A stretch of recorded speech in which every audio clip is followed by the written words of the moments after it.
नमस्ते, welcome to heat happy energy amor tarot. So आज देखते हैं कि अगर जिस भी पर्सन ने आपको हर्ट किया है, ये रोमांटिक भी हो सकता है और नॉन रोमांटिक भी हो सकता है, पर अगर उन्होंने आपको हर्ट किया है तो हो सकता है उसका जवाब आपने ना दिया हो या ना दे पाए हो, पर क्या यूनिवर्स उसका जवाब इस पर्सन को दे रहा है। तो देखते हैं जो भी पेन, साइलेंस, बिट्रेयल इस इंसान ने आपके साथ किया है, क्या उसका कार्मिक हिसाब किताब कुछ चल रहा है कि नहीं चल रहा है। Let's see. देखिए, पहला card, page of inspiration. Universe उनके ईगो को कहीं ना कहीं तोड़ रहे हैं ताकि एक नए नज़रिए से सोचना सीखे ये इंसान। हो सकता है उन्हें हर सिचुएशन में अपना ही एंगल दिखाई देता है, अपने ही तरह से हर चीज़ चलाना चाहते हैं। अब वो सीख रहे हैं कि हर स्टोरी के दो पहलू होते हैं और जो पहलू उन्हें दिख रहा है, जो वो चाहते हैं, वैसे ही ज़िंदगी नहीं चल सकती, वैसे ही कहानी नहीं लिखी जा सकती। तो इम्पल्सिव डिसीजंस के कॉन्सिक्वेंसेस फेस कर रहे हैं कहीं ना कहीं। उनका सबसे बड़ा कार्मिक लेसन इस समय है इमोशनल मैच्योरिटी और एम्पथी डेवलप करना।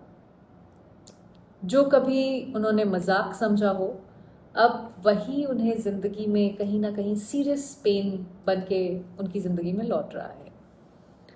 हर्मिट की एनर्जी है। देखिए, यूनिवर्स जो है उन्हें अब अकेला फील करवा रहा है, जैसे कोई उनकी बात नहीं समझता। जैसे हो सकता है उनके आसपास लोग हों, बहुत सारे लोगों से घिरे हुए हों, पर फिर भी एक अकेलापन जैसे फील हो रहा है।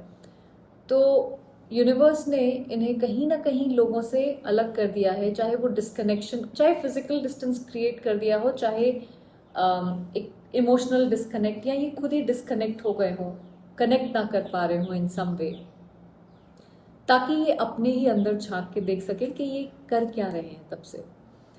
तो ये जैसे वो एनर्जी है कि जब आप हर रात, हर दिन खुद से एक अनकंफर्टेबल सच, जैसे बोलना पड़ रहा है आपको, कहीं ना कहीं अंदर वो सारी कॉन्वर्जेशंस करनी पड़ रही हैं।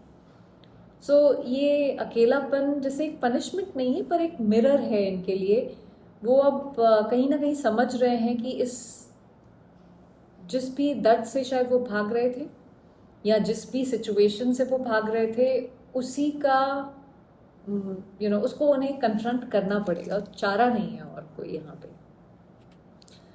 अगर आपको लगता है कि ये रीडिंग आपसे रेजोनेट करती है और उनकी कहानी में कुछ ऐसा चल रहा है, तो सब्सक्राइब ज़रूर करिएगा। Page of voices. देखिए, ये कॉन्स्टेंटली आपके अपडेट्स देख रहे हैं, आपको स्टॉक कर रहे हैं। तो जो आपको इन्होंने हर्ट किया है ना, उसके बाद एक कंफ्यूज्ड सी एनर्जी में है ये। हर खुशी कहीं ना कहीं आपकी जो है इन्हें चुभन की जैसी लग रही है, और आप कहीं ना कहीं बहुत खुश हैं लाइफ में, आप ग्रो कर रहे हैं। और अगर आप नहीं भी कर रहे हैं तो ये वो परसीव कर रहे हैं कि आप ग्रो कर रहे हैं। दिल से वो आपके साथ कांटेक्ट करना चाहते हैं, पर समझ नहीं पा रहे हैं कि कैसे करें। सो जैसे कि मैंने कहा, इमोशंस कंफ्यूज्ड हैं, स्कैटर्ड हैं, आपकी एब्सेंस को फील कर रहे हैं, पर अब सिर्फ दूर से देखने की परमिशन है उनके पास नहीं आ सकते, ऐसा है। तो ये कहीं ना कहीं उनको तकलीफ दे रही है चीज़। Page of emotions. देखिए, इमोशनल डेप्थ का डर इनकी लाइफ में बैरियर्स क्रिएट कर रहा है। तो ये इमोशनल डेप्थ हो सकता है, ये जनरली इमोशनली इमैच्योर इंसान हो, तो ये हर अपने रिश्ते के पहलू इनके सारे ऐसे ही हैं। वो लोगों को इमोशनली क्लोज नहीं आने देते हैं, या मतलब वो ओपननेस ही नहीं है, अगेन मैच्योरिटी ही नहीं है कि आप दूसरे इंसान को इमोशनली हैंडल कर सको, क्योंकि ये खुद की अपनी फीलिंग से ही कंफर्टेबल नहीं है। प्यार जहाँ से मिल सकता है वहीं से ये कहीं ना कहीं दूर भाग रहे हैं। सो इनकी ज़िंदगी का बिगेस्ट ब्लॉक इस समय है कि दिल से कनेक्ट नहीं कर पा रहे हैं किसी से भी। और हर्मिट भी वही बोल रहा था कि कहीं इमोशनल डिस्कनेक्ट है हर जगह से। तो जब तक ये अपने इमोशंस को समझेंगे नहीं, ये ग्रो नहीं कर सकते हैं, और ये ऐसे ही मंडराते रहेंगे हर जगह। Page of materials. देखिए, रिलेशनशिप्स में जहाँ पे भी, जिस भी रिलेशनशिप्स में ये इन्वेस्ट कर रहे हैं, या जहाँ पे भी इन्होंने इन्वेस्ट किया हो, वहाँ से इनको इग्नोरेंस मिल रहा है। वहाँ पे जो इन्होंने आपके साथ किया है वही उसी टाइप की एनर्जी इनको वहाँ से मिल रही है। किसी और ने, अगर ये आपको वेट करवा रहे थे तो कोई और इनको किसी तरह से वेट करवा रहा है, कोल्ड शोल्डर दे रहा है, जैसे कभी आपको उन्होंने दिया हो। अब इन्हें पेशेंस और एफर्ट का असली मतलब जैसे समझ में आ रहा है। तो ये जैसे मिरर कार्मा एक्टिव है यहाँ पे। जो एनर्जी उन्होंने किसी और को दी अब वो इन्हें मिल रही है। किसी और से मेरा मतलब आपसे है, क्योंकि हम आपके बारे में पूछ रहे हैं। सो सेम स्टोरी है, बस थोड़ा रोल्स, कैरेक्टर्स बदल गए हैं, that's all. S of swords, देखिए इनकी ज़िंदगी में कम्युनिकेशन जो है वो एक बहुत बड़ा चैलेंज हो गया है। जैसे सबसे ज़्यादा मिसअंडरस्टैंडिंग इनकी बातों से हो रही है। ट्रूथ सामने आ रहा है पर हर सच एक नया झटका बोल रहा है, झटका दे देता है मे बी। सो लोग इनसे दूर हो रहे हैं कहीं ना कहीं, क्योंकि इनकी ऑनेस्टी पे सवाल खड़े हो रहे हैं। ये क्या बोलते हैं वो ठीक है कि नहीं, वो समझ में नहीं आ रहा है। तो जहाँ कभी इन्होंने क्लैरिटी से बचने की कोशिश की थी, वहाँ पे अब वही क्लैरिटी इनकी लाइफ में स्टॉर्म बन के आई है। तो हर तरफ से जैसे एक्सपोज्ड फील कर रहे हो, उस टाइप की एनर्जी है। म्यूज ऑफ मटेरियल्स, देखिए बाहर से सब कुछ परफेक्ट लग रहा है, सक्सेस है, स्टेबिलिटी है, कंट्रोल है, पैसे हैं, सब कुछ है। अंदर से वो इमोशनली एग्जॉस्टेड है। लेकिन ये सिर्फ बाहर का दिखावा है कि मेरे पास सब कुछ अवेलेबल है यहाँ। हर दिन एक जैसे मास्क पहन के कोई जी रहा हो, उस तरह की एनर्जी है। तो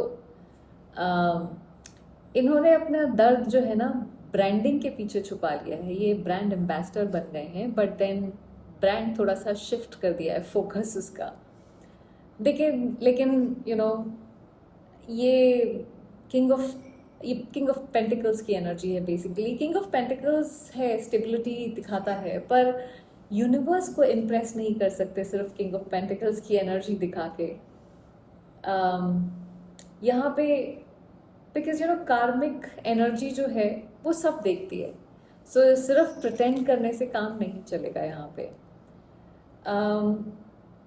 देखिए अभी भी अपनी गलती से का पूरा सामना करने को तैयार नहीं है। 7 ऑफ सॉर्ड्स की एनर्जी है यहाँ पे। अगर यहाँ पे ना फॉक्स ही फॉक्स बने हुए हैं, लोमड़ी, तो ये इंसान लोमड़ी की तरह है।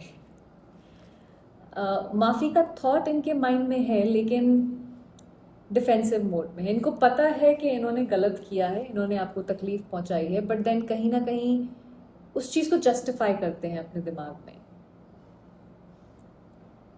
यूनिवर्स इन्हें बार बार कहीं ना कहीं सच दिखा रहा है। माफ़ी फ्यूचर में पॉसिबल है यहाँ पे, पर फिलहाल ये इंसान भाग रहे हैं, लेकिन सच से बच नहीं सकते। मतलब आप फुटबॉल ग्राउंड पे भाग तो सकते हैं, पर वहाँ पे छुपा नहीं जा सकता, क्योंकि वो सब ओपन है।